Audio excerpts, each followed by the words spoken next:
நீங்க தான் என்கிட்ட பேசணும்னு சொன்னீங்களே. சரி வாங்க நடந்துட்டே பேசலாம். நம்ம 2 பேருக்கும் தான் கல்யாணம் வீட்டுல பேசிக்கிறாங்க.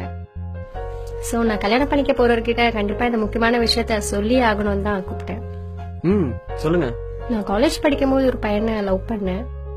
இப்போ இல்ல இப்போ இல்ல, அது இப்போ பிரேக்கப் ஆயிடுச்சு. சரி, எத்தனை வருஷமா லவ் பண்ணீங்க?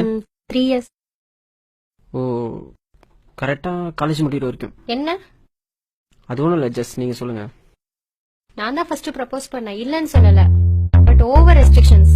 எதுக்கு எடுத்தாலும் சந்தேகப்படுற மாதிரி தான் பேசுவான். எனக்கு இப்படி ஷால் போடுதாங்க பிடிக்கும், பட் அவன் டபுள் சைடு தான் போடணும்னு சொல்லுவான். ஷால் ஒழுங்கா போடு, இப்படி ட்ரெஸ் பண்ணு, அப்படி ட்ரெஸ் பண்ணாத, தனியா எங்கேயும் போகாத, அதை சாப்பிடு இதை சாப்பிடாத. நானும் எங்கேயும் போக கூடாது, அவனை கூட்டிட்டு போக சொன்னாலும் பயப்படுவான். இவனோட பேசு அவனோட பேசாத, ஏன் Facebook போக கூடாதுங்க, அப்படியே போனாலும் போட்டோ அப்லோட் பண்ண கூடாதுங்க, இன்க்ளூடிங் லெகின்ஸ் டிஷர்ட் கூட போடக்கூடாதுங்க. மொத்தத்துல 3 வருஷமும் சண்டை சண்டை சண்டை தாங்க. அதாங்க பிடிக்கல. இனிமேலாவது என் லைஃப் எனக்கு பிடிச்ச மாதிரியும் எங்க அப்பா அம்மாக்கு பிடிச்ச மாதிரியும் இருக்கணும்னு நினைக்கிறேங்க. உண்மையிலேயே சூப்பருங்க. என்கிட்ட, அதாவது உங்க லைஃப் பார்ட்னர் கிட்ட இதை பத்தி சொல்லணும்னு நினைச்சது. இதை நீங்க என்கிட்ட சொல்லாம மறைச்சிருந்திருக்கலாம். பட் லைஃப் ஃபுல்லா என்கிட்ட மறைச்சிட்டனும், நான் உண்மையா இல்லைன்னு நினைச்சு ஃபீல் பண்ணிட்டே இருந்திருப்பீங்க. அப்படித்தானே?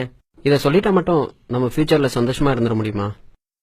இது ஏன் சொல்றேன்னா, அவரை விட்டுட்டு வந்த மாதிரி என்னையும் விட்டுட்டு போயிட்டீங்கன்னா நான் என்ன சொல்ல வரேன்னா, அவர் சொன்ன விஷயங்கள்லாம் நானும் சொன்னா என்ன செய்வீங்க? அவர் சொன்ன எல்லா விஷயங்களும் உங்களுக்கு ரெஸ்ட்ரிக்ஷனா மட்டும் தான் தெரியும். ஏன்னா நீங்க ஒரு பொண்ணு. ஒரு பையனா அதுக்கு பின்னாடி எவ்வளவு ரீசன்ஸ் இருக்குன்றது எனக்கு தாங்க தெரியும். ஏன் உங்க அம்மா சொன்னதுல டபுள் சைடு ஷால் போட சொல்லி? நீங்க போட்டு போற ட்ரெஸ் எல்லாம் பார்த்தா பசங்க எப்படியெல்லாம் பேசுவாங்கன்றது ஒரு பையனா எனக்கு தாங்க தெரியும். நீங்க பாக்குற விதம் தப்பா இருந்தா அதுக்கு நாங்க என்னங்க பண்ண முடியும்? பசங்கனாலே தப்பானவங்க தானே, தப்பா தானே பாக்குறீங்க. பசங்களே தப்பானவங்கன்னா அப்புறம் ஏங்க அவங்கள லவ் பண்றீங்க, ஏங்க கல்யாணம் பண்ணிக்கணும்னு ஆசைப்படுறீங்க? என்ன என்ன சொல்ல வரீங்க இப்ப நீங்க? ஓகே, கோபப்பட விதம் தப்பு தாங்க, இல்லன்னே சொல்ல. அது பசங்களோட நேச்சர். அப்படி பார்க்க வைக்கிற ட்ரெஸ் கோடிங்க தாங்க தப்புன்னு சொல்றேன்.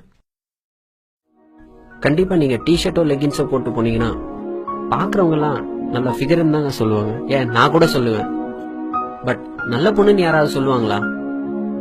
பொண்ணுங்களுக்குன்னு ஒரு ரெஸ்பெக்ட் இருக்குங்க, அதை நீங்க புரிஞ்சிக்கவே மாட்டேங்கிறீங்க. இப்ப கூட அவரை பிடிக்கலன்னு என்கிட்ட எதுவுமே நீங்க சொல்லல. அவர் சொன்ன அட்வைஸை தான் நீங்க பிடிக்கலன்னு சொல்றீங்க. ஆர்கியூ பண்ணா போய்கிட்டே தாங்க இருக்கும். லாஸ்டா ஒன்னே ஒண்ணு மட்டும் சொல்லிக்கிறேன். அவனுக்காக நான் ஏன் பண்ணணும்னு நினைக்கிறத விட அவனுக்காக நான் பண்ணாம வேற யார் பண்ணுவாங்கன்னு நினைச்சு பாருங்க. லவ் உண்மையிலேயே சூப்பரா இருக்குங்க. எல்லாமே சொல்லியாச்சுன்னு நினைக்கிறேன். நீங்க கிளம்புங்க. பாய்.